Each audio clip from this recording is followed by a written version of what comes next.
Hey patrons, I'm very sober right now. I feel like I gotta say that every day from now on. I am not a horrible alcoholic, I promise you. Jess, what are you drinking? What is that? This is a sparkling ice, my friend. Jess, is that a large glass of wine? Jess, why are you drinking I'm not, that? please, I'm really not. Jess, you're getting it all over your shirt. You're spilling it everywhere. Yeah. Oh my god. Yeah, I'm just like Bob Fosse. I've hit it too hard. I'm about to jump out this window.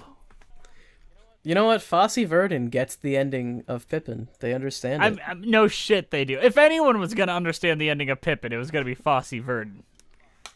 Well, yeah, but by understand it, I mean that they agree with me.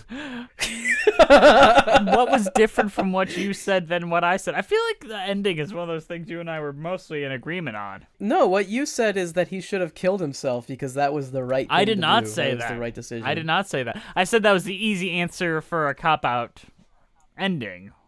No, you said the opposite. You said that the cop-out ending was the one they went with. No, I said that is not the cop-out ending. It is the more difficult to swallow pill. I said that Fosse's version was going to be the cop-out ending. Yeah. Yeah, but you also said that was the version you wanted to see. I did not say it. I've listened to that episode more than you have, bitch. Oh my god. I distinctly remember you having that. I did not. I guess you not. were wrong. Comments, please tell Andrew he's wrong on Twitter. That's possible. It is possible I'm wrong.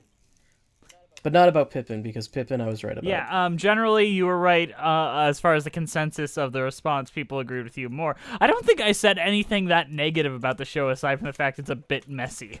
And I feel like most people would agree with that. I'm about to disagree with that. Hang on. Okay, so this is the Pippin episode. This is the Pippin episode of Fosse Verdon. Yes, it is. And they actually do a pretty solid Pippin, like the finale of Pippin. I actually kind of like this, it. like, in general, better than the original. Like, I like the new version better, obviously. But I like the way they did this version of the original, like, 80s ending compared to, like, what they actually did. It's good shit. And the guy that got to play Ben Vereen, like, looks exactly like a young Ben Vereen. I like this episode quite a bit. Tell us what happens. We know it's the Pippin episode, but elaborate, because it's also kind of the Cabaret episode. Okay, well, Cabaret gives him a bunch of success, and he wins a bunch of awards, and he gets numb to it, I guess. And then he is like, man, time to make Pippin fucking great, or whatever. And he does, sort of. Sort of. And then he wants to, I think he decides that I don't know what the actual reasoning here is, but I think my interpretation was he decides he wants Verdon back, and it's too late, and he sneaks into bed with them and gets his shit kicked in. That scene is so cringe. It's really cringe. It's like, man, it's already gonna be bad when she wakes up, and then you're like, oh shit, he's in there too. Oops. And then Ron beats the shit out of him. I think the funniest part is when Ron is just like, whatever. Love your work, man. Yeah. I mean, what Andrew, who is your, like, idol and hero and someone you greatly respect? My idol and hero?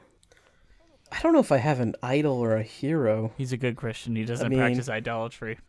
Well, Christians practice idolatry all the fucking time. What are you talking about? Look at Donald Trump. I don't know. Christians aren't supposed to practice idolatry, but, like, come on. What do you call what they're doing with Jesus all the time?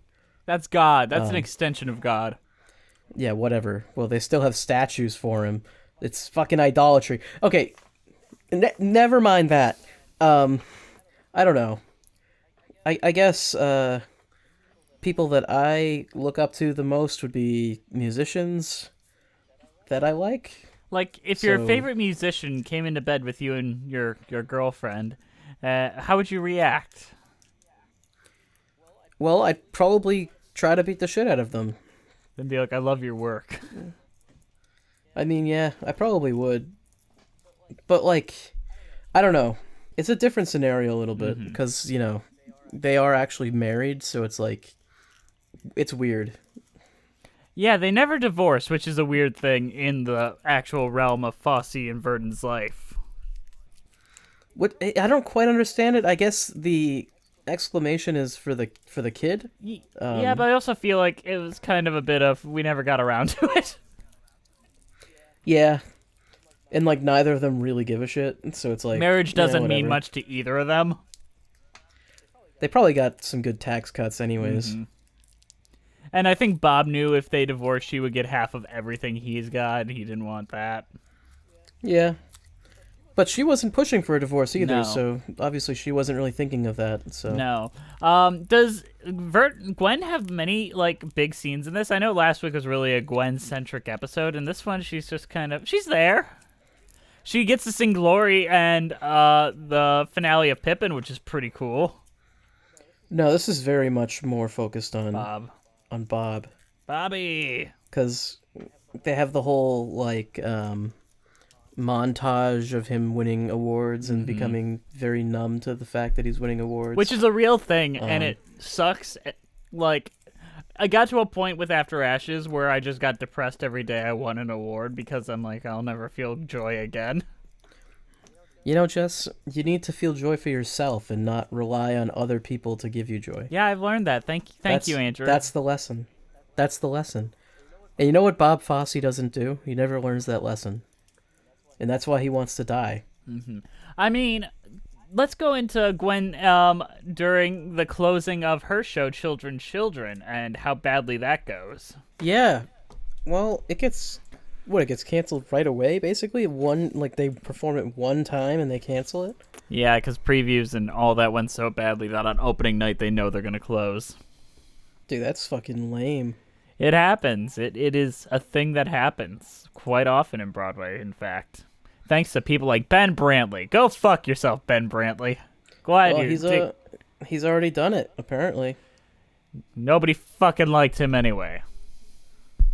You know, that's the thing with critics, though. Critics have an important role, and I think that they can be a force for good. But so many critics are just not. No, they are not. They're usually just pieces of shit. Critics of nostalgia, you might even say. Yeah, well, I mean, critics that handle nostalgia aspects are usually a little bit more, cringe, whiny, cringy, nitpicky. They're pretty bad. They're like people that rank sins in movies like trash. Ugh. Okay, well, I mean, those are different types of critics, though. And I think the Ben Brantley type of critic is the gatekeeping critic, basically. Yes. They're basically the reason why we make this show, to make musicals a little bit more accessible to the everyman. Well, it's just like, why can't people just like what they like? Enjoy things sometimes, Well, let's keep moving. So let's talk about Fosse and where he is in this world. Because I think he still is the only one that has ever done this in history. And what's that?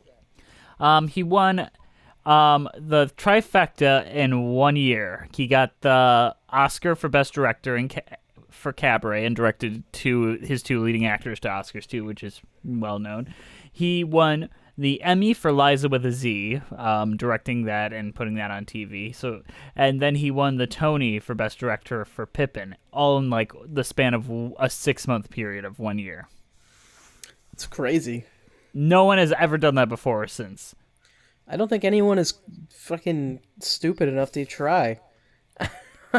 Well, they don't have the right drugs, obviously. Yeah, that's what it is. It's drugs.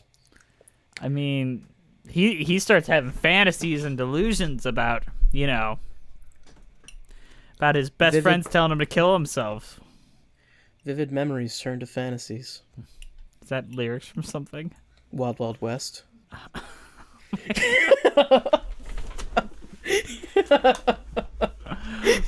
Oh, shit. Go fuck yourself, man. What?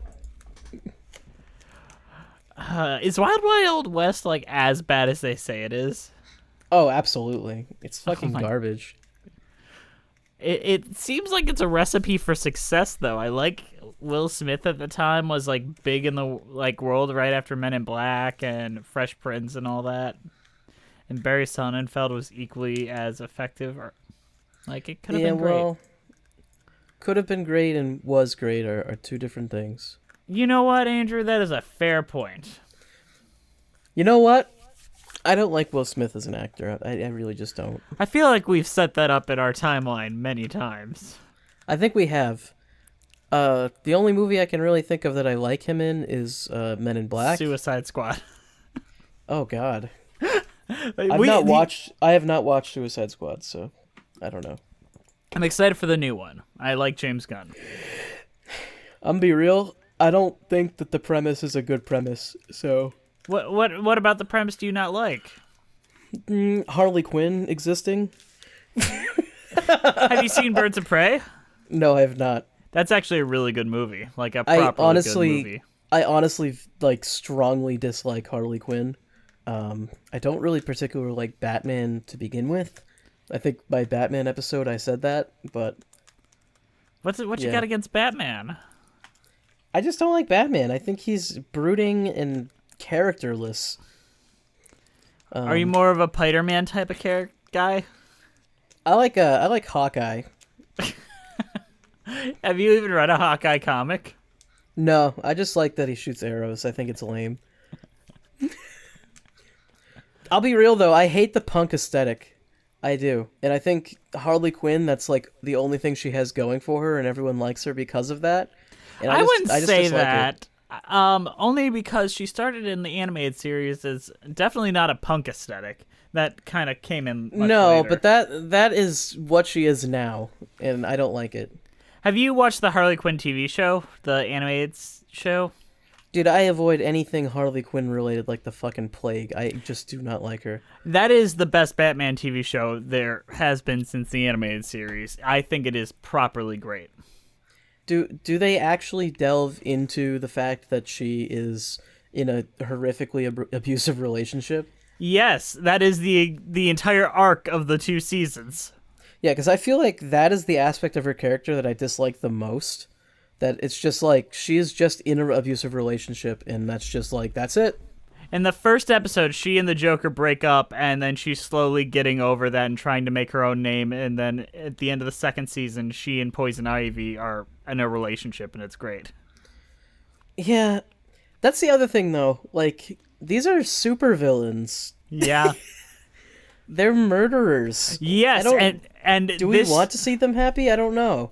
This show is very quick to remind you that they're murderers, but they have an awesome character called the Queen of Fables, who literally can bring out storybook characters like Humpty Dumpty and like shit, and make them do whatever she wants. And she just uses them to murder civilians. And then she's like, "No, that's too evil. It's too much evil for me. We don't just murder. We steal things. That's my line." But that's not her line. She like kills people all the time. She does it a lot on accident in this show, but I don't know. I don't think Batman comics really. They talk a lot about justice and they talk a lot about all this shit, and I don't think they really know what those words mean. And I think that the people that like those characters also don't really know what those words mean. Means Zack Snyder. Well, Zack Snyder is like, what? He's like an objectivist. Like, I mean, come on. He only likes Batman because Batman is rich and does whatever he wants.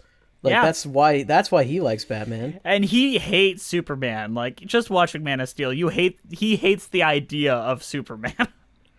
That's because Superman is someone who didn't work for his powers. Batman is rich, therefore he worked for his powers. What is the Incredibles belief? Is that objectivism too, where it's just some people are better than others and you should get used to that?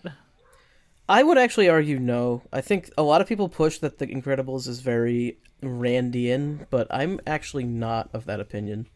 You don't believe that people are just born better, like, and you should get over it? Stop trying to bring yourself up to their level? I feel like that's a message of the Incredibles that I don't quite agree with. I don't think that's the message, though. I don't know. You could say that that's the message. I'm not sure that that's what they're going for. Because, I mean, isn't the villain is created in the Incredibles because of that message, right? Like, the only reason he exists is because Mr. Incredible didn't accept him as his equal, and then Syndrome's entire life is to prove that he is, and then he does. But he doesn't because he still loses to Mr. Incredible. Yeah, he still, like, destroys a fucking city, though. And Mr. Incredible would have lost if he decided to work on his own. I would agree with you if it was just The Incredibles in a vacuum, but we also have Ratatouille, which is Brad Bird's follow-up to that, which also is just like, some people are just better at things than others, and you shouldn't try. I don't know. Have you seen Ratatouille? I think if anything, I would say that they're more like liberal than objectivist. Both of those movies. Really? All right. I think that they're very individualistic, but they're not Randian. I don't know enough about Randian politics to know it, but I do kind of see where people are coming from about like that you can't bring yourself up to our level because we're naturally better than you.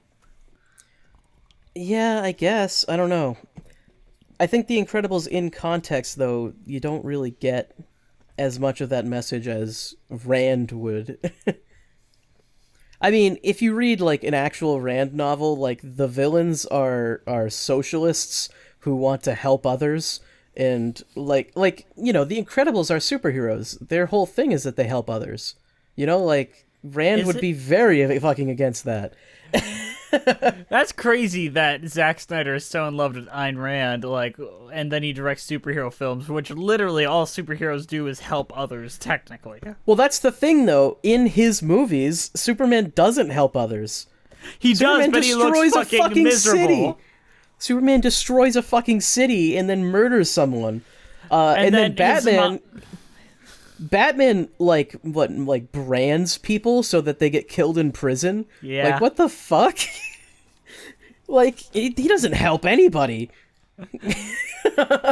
You know what my secret fetish is, like, right now, like, in the superhero genre? I just want to see a superhero save someone. Honestly, that's all I fucking want. The best scene in any superhero film in the last, like, 5 years was Spider-Man saving his classmates in that one scene in the Spider-Man Homecoming.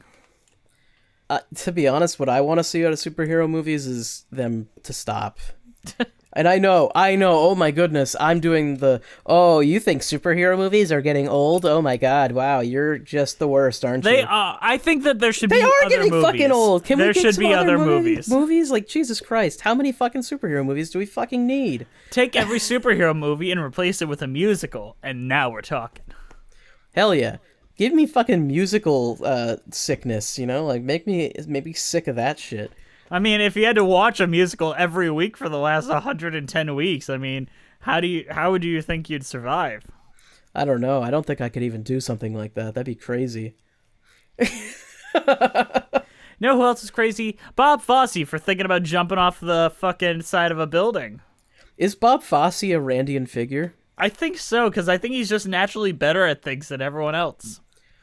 You know, some people are better at things than everyone else. I don't know if that's a Randian idea. I think Randian is specifically saying some people are just born better. I think Randian is that some people are born better and therefore deserve to do whatever they want and everyone else should just get out of the fucking way. Yeah. I think that's the Randian idea. What did you think of the musical numbers in this episode? I really like the finale. Yes, that was done so brilliantly. The other ones I don't remember as well. I think they did Part of Glory. Yeah, and Corner of the Sky a little bit. Corner of the Sky. I really liked I Guess I'll Miss the Man, sung by Fosse's daughter Nicole. Well, that was mixed in with the finale though, right? Yes. Which, honestly, why don't they do that in Pippin? I think that'd be the better placement for that song, to be honest. Yeah, mix it in with the finale. That's a pretty good idea. So the director of this, Thomas Kail, we brought him up a bit. He's directing a remake of Fiddler on the Roof, which, like, no one fucking wants a remake of Fiddler on the Roof. That movie is perfect as is. Like, there's nothing you could add to that. But if he was to make a film out of Pippin and, like, do it all wacky like this, I think that would be pretty neat. I think Pippin suits itself for a movie in a way. I agree. You can even have the framing device be more obvious and, like, cycle between different like worlds almost between the framing device and the actual story, quote unquote. And then by the end, like I'd reveal like the movie set at the end and like have all the camera people walk off and shit. Yeah. That'd until be it's like literally a static camera and just Pippin, and that's it. well. That's basically what fucking. I know a bitch. Like, I'm thinking of ending things. That film is basically that shit. It's like, up, you thought it was this, but it's not. It made you look this way. You're an idiot. I'm smarter than you. We're gonna sing songs from Oklahoma now. Isn't that what art films always are? I used to like Charlie Kaufman a lot. It's a sad thing. I loved Eternal Sunshine and all that. It's a good movie. But now I'm discovering that all his movies are just the same about some guy that's angry that women won't love him. Eternal Sunshine has that interesting like sci-fi fucking framing device to it. I think Eternal Sunshine is easily his best film, specifically because we have the Elijah Wood, Mark Ruffalo, Kirsten Dunst subplot going on, so it's not just sad man. But that subplot is also important to the story too, because it's like one of them is like trying to use the memories to like date this girl in the future, and it doesn't work. It's interesting. That film is his only good movie. Have you seen Anomalisa? I have not. I've heard of it. It's a cool premise because it's stop motion. It's an R-rated stop motion film just about a guy hanging out in a hotel trying to fuck this woman. But every other person in his life has the same voice except for this one girl, which is an easy shorthand of showing like this girl interests him. And then it's sad because her voice, when he starts to get complacent and starts to like her and notice faults about her, then her voice becomes the same voice as everyone else. What, so he's looking for fucking perfection? Jesus Christ, dude. Yes. Chill out. Once again, that's another like sad man, women won't love me, or I won't love women, which I think dude. Ugh. Disgusting. And on that note, we'll see you guys next time on our next episode of Fosse Verdon. I hope you're enjoying our talks about Batman. Glory. Eagles will go where they can ramble. Oh, I do like Fosse Verdon. It's just there's not much to say. It's just good. I mean, it's like Glee, where like, do you really want to talk about what Will Schuester's up to every week? Oh God, no! I don't want to talk about Will Schuester ever again, please. I don't ever want to think about Glee ever again. I think that was the best thing we've ever done is stop that. Stop it! All right. See you guys next time. Love you guys. See you next week on Fosse Verdon with cheese.